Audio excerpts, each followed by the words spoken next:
Today we're going to tell you about our proposal that we proposed this weekend at RFG, and it involves two models, both related to water worlds. The first model that we're going to talk about is a planet migration model that explains the formation of the water world, and then Richard will talk about a more chemistry-based planet model when we get to him.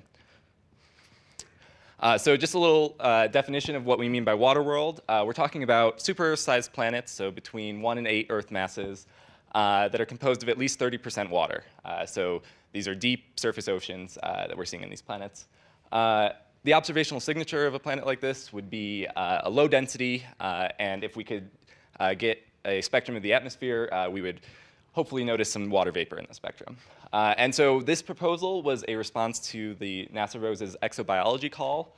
And specifically, we were looking at exploring the range of planetary environments amenable to life.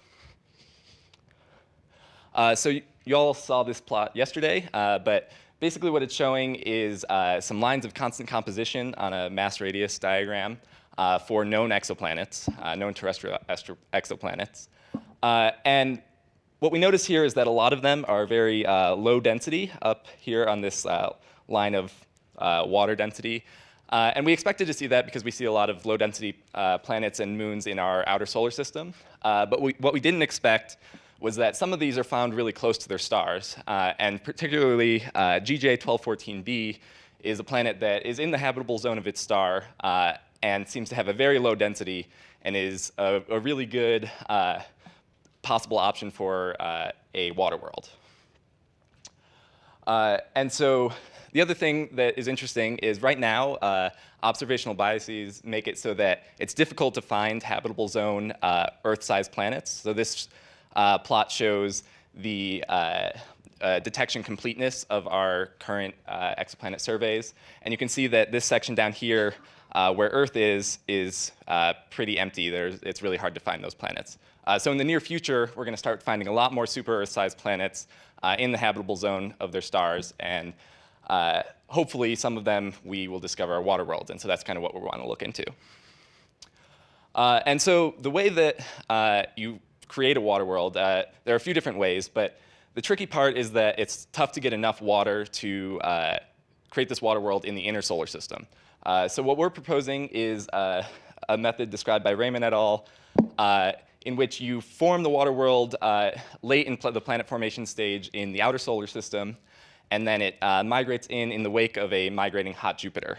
And so this is an N-body simulation run by Raymond et al., in which a hot Jupiter is migrating through a gas disk inward, and planetesimals are getting caught in resonance behind the hot Jupiter to result in a habitable zone, water-rich planet. So for our models, we're going to be looking at the Alpha Centauri system. And so we chose these stars because they all have very similar composition. So we can treat the disk composition gradient as a constant.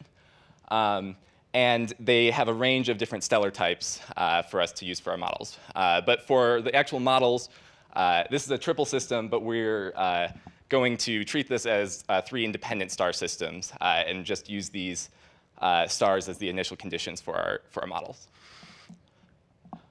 So the first part of our proposal is to set up a suite of N-body simulations, kind of like the Raymond et al. Paper, but to explore a range of different initial conditions for the disk composition the disk composition will keep constant between all our simulations, but we'll change the initial positions of all of the planetesimals and the number of planetesimals in the disk.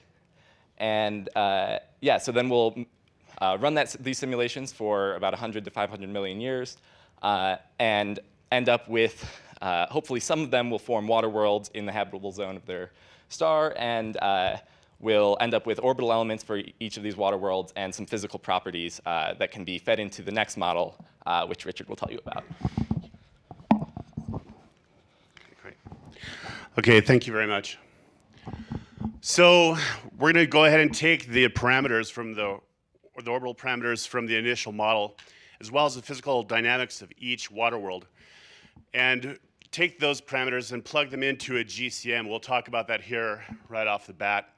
But before we do that, before we make extrapolations to try and determine what are the parameters of habitability for an exoplanet over a spectrum of different types of stars, it becomes imperative that I think that we actually constrain our models with real-world data. With the launch of JWST and TESS, that becomes even more imperative, because if a person was to make extrapolations regarding an exoplanet without constraining their model with real-world data, that becomes nebulous and it runs a little bit on the side of hinky. Okay, and I think that's a scientific term. So how do we do this then? In our proposal, we state that what we're going to do is we're going to try to work with the model parameters to try and validate our models utilizing real-world data. Fortunately, we have now several decades of data regarding terrestrial planets that exist within the habitable zone, as everybody here already knows. So we take our solar system as the model. We run our habitable zone validation for the spectrum of the habitable zone, Venus, Earth, and Mars, and then bracket with an outlier, which we'll talk about, which will be Titan. So I'm only going to run briefly through this, but what I want to impress is that in terms of the model validation, we'll use real-world data to explore habitability within our own solar system, where we know that there's abundant life, at least on Earth. There may have been potentially early life on Venus. That's the idea. And then Mars, at least, is marginal at best. So to start here, we have, of course, the spectrum of Earth, Venus, and Mars. The abiotic systems tend to run towards a thermodynamic equilibrium, and you see a clear CO2 signal. Mars has a little bit of nebulous issues regarding methane that may or may not be biotic, depending on what side of the camp you fall into. But it does bracket the outside portion of habitability. When it comes to Earth, it's very important to go ahead and constrain the Earth system and say, okay, what is the minimum amount of data we need to really look at our planet, which is a known thriving biosphere that interconnects all the different systems on the planet and actually modify the planet? Can we see an unambiguous signal if we examine our own planet as an exoplanet?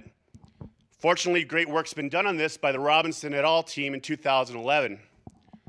During the Deep Impact survey of a comet, they were really sharp, and they turned the cameras back around and looked at our own planet, and basically looked at our planet just like a technological society would look at our planet to determine if that's a habitable planet and how much data could we extract out of a 100 pixel survey. So if you look at our planet, we can actually learn quite a bit just from a little bit of data. And we can quantify our system in terms of surface features, including ratios of landmass versus ocean, approximately 50% cloud cover, run that through time, combine that with spectroscopic work, and lo and behold, biosignatures pop out in terms of looking at the atmospheric signature, corresponding as well to habitability of ocean determination and habitability by composition. So some of the features you already know, ad nauseum, water, a strong methane signal, O3, are very strong features for habitability. So what is the minimum amount of data we can then extract and utilize to determine if these planets are habitable? We go up with TESS, we go up with JWST. That's very limited observation time.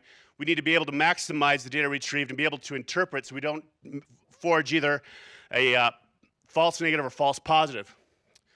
This is an image of the transit of Venus in front of the sun. Let me back up a bit, sorry.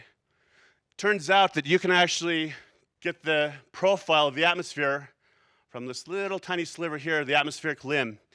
So for atmospheres that are transparent, the flux of photons is very low. It's something on the order, I think, of 100, someone can correct me, about 120 part per million photon hitting a CCD, and that's over 4 parsecs, about 4 parsecs, I believe.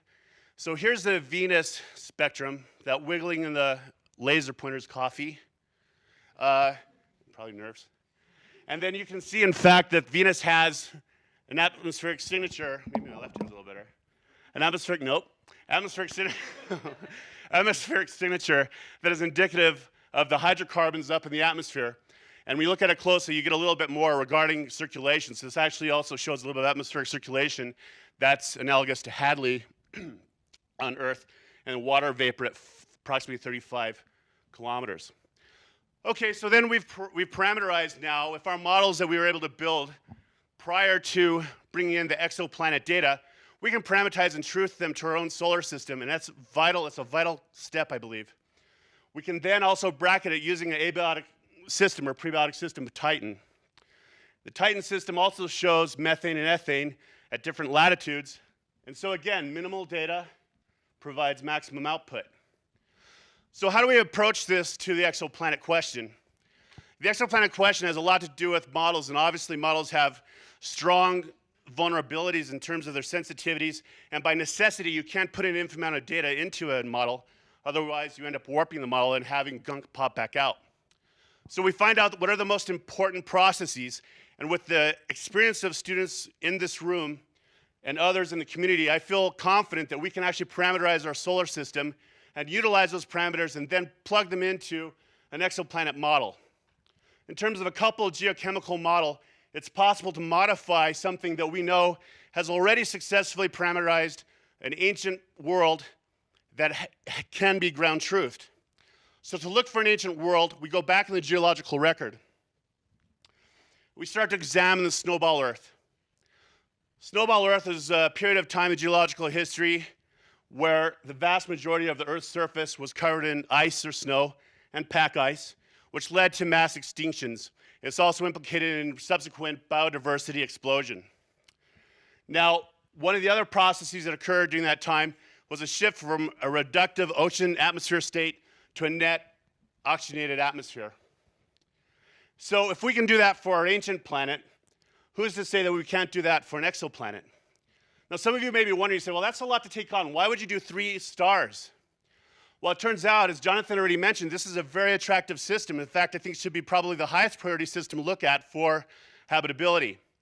One of the reasons, of course, is metallicity, and as we've seen in the talk prior yesterday, the metallicity constrains, obviously, the relative elemental abundance on the subsequent planets. However, another issue is that you have 3 stars starting from an initial homogeneous state that evolve and diversify over time.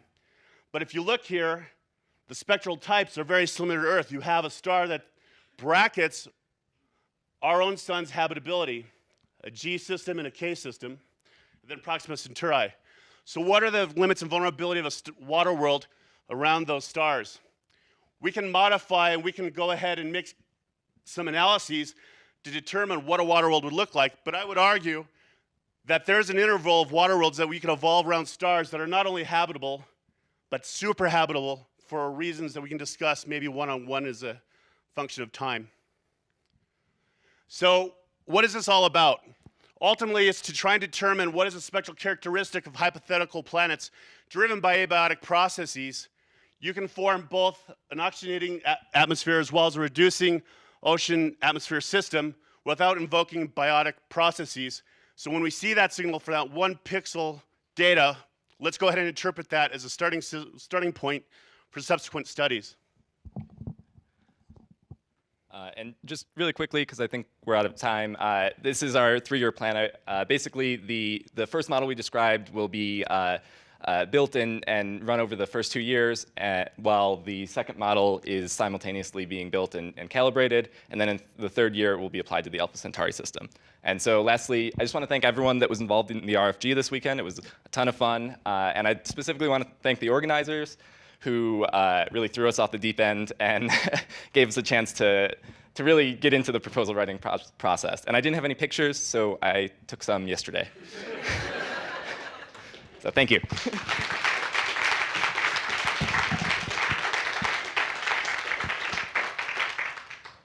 Okay, we have enough time for a couple quick questions. I think we'll have the speakers just repeat the question for the live feed. So, any questions?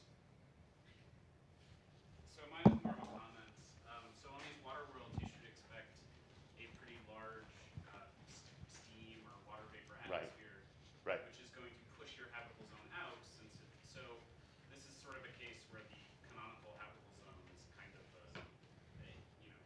doesn't really work. So it might be worth throwing in some atmospheric models on top of this. So we didn't get too much of a chance to talk about the actual model. So the model actually incorporates atmosphere. It's on a 42 level atmospheric coupled model to ocean atmosphere communication. So I'm aware of what you're talking about. There's some issues in terms of habitability of water worlds because it's a function of mass, and it's a stepwise transition about 1.6 Earth mass from a potentially habitable world to more of a Newtonian system where you retain some of those light hydrocarbons and you also form a supercritical vapor liquid phase. So habitability is also a question. You can consider habitability maybe a function of terrestrial habitat, may not necessarily be the outlook to look for. But I do agree with you, and I think you made a comment yesterday about habitability should be expanded because there's also the issue of icy worlds and that sort of thing too. So point well taken, thank you.